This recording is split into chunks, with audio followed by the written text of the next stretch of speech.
నమస్తే. రాజకీయాల్లో ఏ క్షణం ఏ విధంగా మారతారు మన నాయకులు అనేది చూస్తూనే ఉన్నాం. అది కూడా ఎన్నికలు సమీపిస్తున్నటువంటి సందర్భంలో ఇంకా వారి వేషాలు గానీ, వారి ప్రవర్తన గానీ, వారి వ్యవహార శైలి గానీ కాస్త భిన్నంగా ఉంటుంది. అప్పటి వరకు అంటిపెట్టుకుని ఉంటారు పార్టీని. ఉన్నప్పుడు మా నాయకుడు దేవుడు అంటారు. పార్టీలో ఏమాత్రం కొంత విభేదాలు కానీ వివాదాలు కానీ పార్టీ ఒక రకమైనటువంటి అభిప్రాయంతో లేనప్పుడు ఆ నాయకుడు ఓసరవల్లిలా మారతాడు. మనం చూస్తున్నాం తాజాగా. అప్పటి వరకు దేవుడు అంటారు. పార్టీలోంచి బయటకు వచ్చిన తర్వాతో లేకపోతే పార్టీ సస్పెండ్ చేశాకో లేకపోతే ఏదో కారణంతో ఆ పార్టీని వీడి బయటకు వస్తారు. రాగానే అప్పటి వరకు దేవుడిగా కనిపించినటువంటి ఆ వ్యక్తి దుర్మార్గుడిగా అయిపోతాడు. అప్పటి వరకు మహానుభావుడు అంటారు, దుర్మార్గుడు, దెయ్యంలా కనిపిస్తున్నాడు, అడొక ఇంకా రకరకాల వ్యాఖ్యలు చేస్తుంటారు. అంటే ప్రజాస్వామ్య వ్యవస్థలో రాజకీయాలు రాను రాను భ్రష్టు పడుతున్నాయి అనడానికి చాలా ఉదాహరణలు మనం చూస్తూనే ఉన్నాం. పార్టీలో టికెట్ ఇవ్వకపోతే ఇష్టం వచ్చినట్టు మాట్లాడతారు. అలాగే పార్టీలో సముచితమైనటువంటి స్థానం దక్కలేదు అంటే వారి వ్యవహార శైలి మారిపోద్ది. ఇలా తాజాగా ఆంధ్రప్రదేశ్ రాజకీయాలకు సంబంధించి ఒక ఇద్దరు నాయకుల గురించి చెప్తారు. ఒక ఆయన కేసినేని నాని, మరొక నాయకుడు వసంత కృష్ణప్రసాద్. ఈ ఇద్దరు కృష్ణా జిల్లాకు అంటే కృష్ణా జిల్లా రాజకీయాల్లో ఏ రకమైనటువంటి చక్రం తిప్పారో రెండు పార్టీలు మనకు తెలుసు.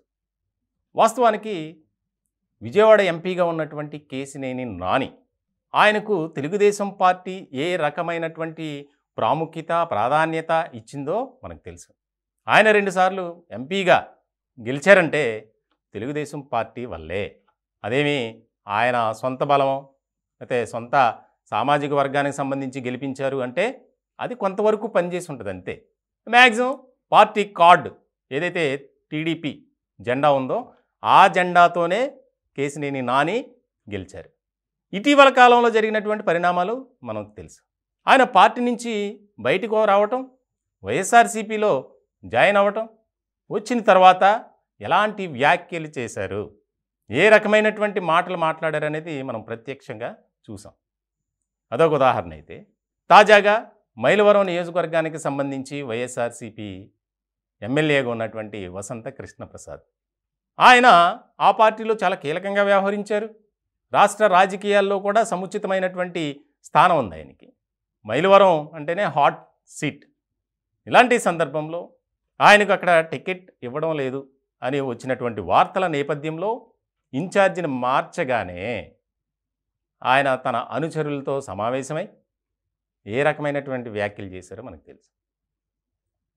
అంటే జగన్ ఒక నియంత, జగన్ ఆయన చెప్పిందే మేము వినాలి, ప్రతిపక్ష పార్టీలో ఉన్నటువంటి నాయకులను తిడితేనే జగన్ గారి దగ్గర మాకు అభిమానం గౌరవం అన్నీ దక్కుతాయి అని.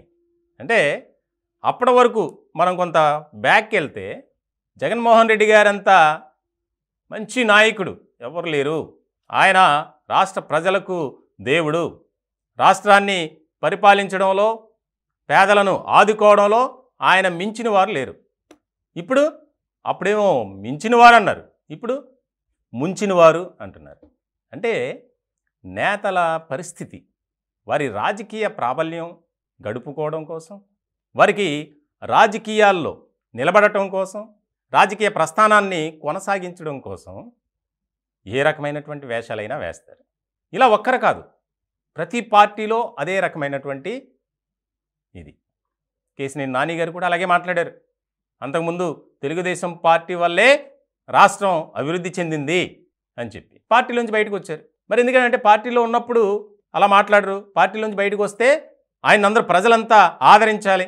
అమ్మో ఈయన నిజంగా ఇన్ని ఇబ్బందులు పడ్డారా పార్టీలో, బయటికి రావడమే మంచిదైంది అనేది తెలియాలి కదా. ఈ రకమైనటువంటి పరిస్థితులు నెలకొన్నాయి. ఎక్కడికి ఎందుకు? షర్మిల 2019 ఎన్నికల్లో తన సోదరుడిని గెలిపించాలని చెప్పి ఏ రకమైనటువంటి ప్రచారం చేసిందో మనందరికీ తెలుసు. తాజాగా తన పార్టీని కాంగ్రెస్ పార్టీలో విలీనం చేస్తున్నానని చెప్పి, నేను కాంగ్రెస్ పార్టీలో కీలకమైనటువంటి పాత్ర పోషిస్తాను, కాంగ్రెస్ పార్టీ వల్లే మా కుటుంబం ఈ స్థాయిలో ఉంది అని చెప్పారు. గతంలో చాలా సందర్భాల్లో కాంగ్రెస్ పార్టీ వల్లే నా తండ్రి చనిపోయారు, మాకు ఈ పరిస్థితి వచ్చిందని అన్నారు. అంటే నాయకుల తత్వం ఏ రకంగా ఉంటుంది, ఎప్పుడు ఎలా మారుతుంది, ఊసరవల్లి రంగులు ఎలా మారుస్తుందో అలా ఈ రాజకీయ నాయకులు కూడా అదే రకమైనటువంటి భావజాలంతో ముందుకు వెళ్తున్నారు. ముఖ్యంగా ప్రజాస్వామ్య వ్యవస్థలో రాజకీయాలకు ఒక గౌరవం అనేది లేదు, ఒక నీతి నిజాయితీ అనేది కూడా కనిపించట్లేదు. ప్రజల్లో రాజకీయ వర్గాల్లో ఇదే చర్చ జరుగుతుంది. నిన్నటి వరకు ఆ పార్టీలో చాలా కీలకంగా ఉన్నటువంటి వ్యక్తులు పార్టీ మారడంతో ఆ పార్టీ అధినేతలని అలాగే పార్టీలో జరుగుతున్నటువంటి వ్యవహారాలని బయటపెడుతున్నారు. ఇదేనా రాజకీయం అంటే, ఇదేనా ప్రజాస్వామ్య వ్యవస్థ అంటే అనే దాని మీద చాలా రకాలుగా చర్చించుకుంటున్నారు. మరి అప్పుడు దేవుడిగా కనిపించిన వాడు ఇప్పుడు దెయ్యంగా ఎందుకు కనిపిస్తున్నాడు? ఇలా ప్రజలకు సేవలు చేసేది ఒక్కసారి వారే ఆలోచించుకుంటే బెటర్ అనేది ఎక్కువగా చర్చ అయితే బాగా జరుగుతుంది.